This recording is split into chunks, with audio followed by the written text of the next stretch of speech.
Penyakit di motor 4 tak tuh biasanya di area kopling ya. Dia kalau panas, macet-macetan, kalau kita tarik kopling, nah dia masih ngeloyor jalan. Nah, salah satunya adalah dia biasanya minus oli nih. Si kampas kopling itu kering gitu, jadi lengket. Pas ditarik kopling itu dia nggak langsung bebas, dia masih rapet gitu. Nah,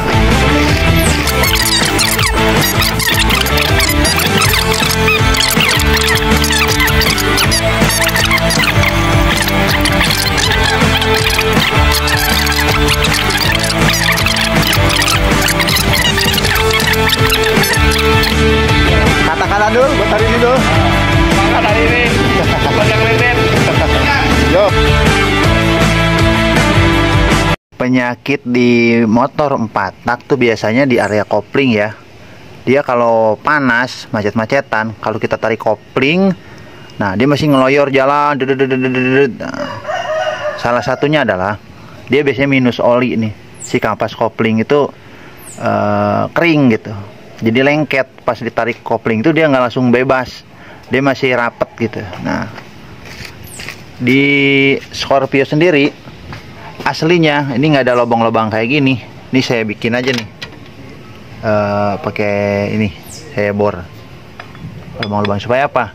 Supaya oli bisa masuk ke dalam, bersirkulasi di dalam. Nah, terus saya kasih lubang-lubang juga nih tuh di sini gitu. Kalian bisa lihat. Nah, tuh kasih lubang jik-jak gitu ya. Supaya apa? Supaya oli yang masuk ke sini terus numpuk di sini. Nah, dia bisa tersalurkan nih, nyiprat ke di antara plat kopling dan kampas kopling ya. Jadi mirip-mirip kayak gulali lah. Kalau kita mesin gula sini, dia muter, ini kan muter nih. Dia nyiprat tes ke membasahi si area plat kopling dan kampas kopling, yang akhirnya tuh licin. Pas di tarik kopling itu dia licin, bisa bebas gitu, enak. Jadi nggak selip, walaupun panas gitu ya, dia tetap enak gitu. Nah, untuk ini sendiri, kenapa dilobang-lobangin kayak gini? Saya niru dari punya Ereking. Tuh, Ereking nih bolong aslinya nih. Nah, tapi kalau Ereking ininya nggak bolong. Ini pun saya kasih lubang-lubang kayak gini buat sirkulasi oli. Dan di sini lihat, Ereking bolong, sementara ini enggak kan? Tuh, di Scorpio itu nggak bolong dia. Jadi sirkulasi di area kopling itu kurang, sehingga kalau dia panas, macet-macetan, nah si kopling itu udah ditarik nih karena macet gitu. Panas si kopling nih, kopling terus ditarik terus. Nah, akhirnya apa? Selip lah. Karena apa? Dia kekurangan oli di sini tuh, kurang basah si kampas kopling itu. Nah, maksudnya dibolong-bolongin gini supaya pendinginan di area kopling lebih bagus gitu. Karena namanya besi ya, atau metal atau logam gitu, kalau dia kena panas, dia tuh bisa ngembang gitu. Kayak mungkin kalian pernah lihat ya, orang masang bearing itu dipanasin dulu, terus dimasukin plek. Nah, kayak gitulah kira-kira. Dia 0, sekian lah gitu ya, dia itu bisa mengembang. Nah, itulah yang menyebabkan si kampas kopling tuh selip. Karena apa? Si kopling tuh kalau udah panas, dia jadi lebih ngembang, jadi lebih padat. Nah, sehingga si kopling itu kurang bebas gitu. Nah, kita kasih bolong-bolong kayak gini supaya apa? Pendinginan di area kopling lebih bagus. Karena selain buat melumasi ya, namanya oli itu buat mendinginkan, kok ini juga mesin gitu fungsinya tuh.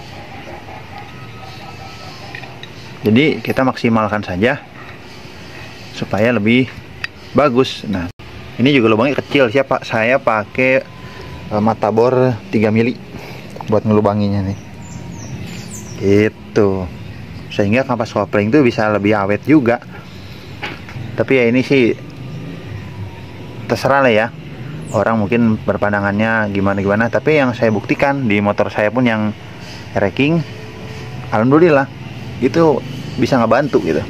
Kalau pas lagi macet, apalagi pas mudik tuh atau pulang kantor, dia bisa ngebantu pendinginan karena sirkulasi olinya itu lebih bagus. Kayak kita di rumah ya, kalau sirkulasinya bagus itu rumah tuh adem gitu.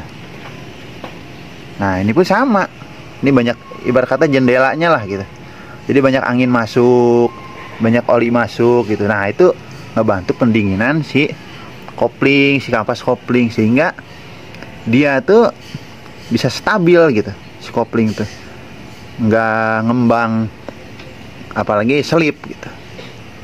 Teorinya seperti itu. Selain dari itu, saya juga dikasih lubang dari sini nih. Nih. Tuh. Ini kan tampungan pompa oli nih. Nah, kita bolongin nih pakai mata bor 1 mili atau maksimal 1,5 mili lah, kalau nggak ada 1 mili. Jangan besar-besar ya. Nah, tujuannya adalah supaya nanti ntar keluar oli nih, muncrat ini. Dia nembak ke sini, ke kopling ini. Jadi kopling ini selalu basah gitu, nggak kekurangan oli. Jadi motor itu nggak selip ya. Apalagi pas macet-macetan itu oli itu di bawah nggak akan naik ke atas gitu, nggak ke sini. Makanya saya kasih jalur sini. Jadi oli yang masuk dari pompa oli, nah dia bakal nyembur dari situ tuh, kurang lebih 25 mili ya, dari bibir sini sampai ke bawah situ. Pokoknya pas di tengah-tengah aja, harus di tengah-tengah dia.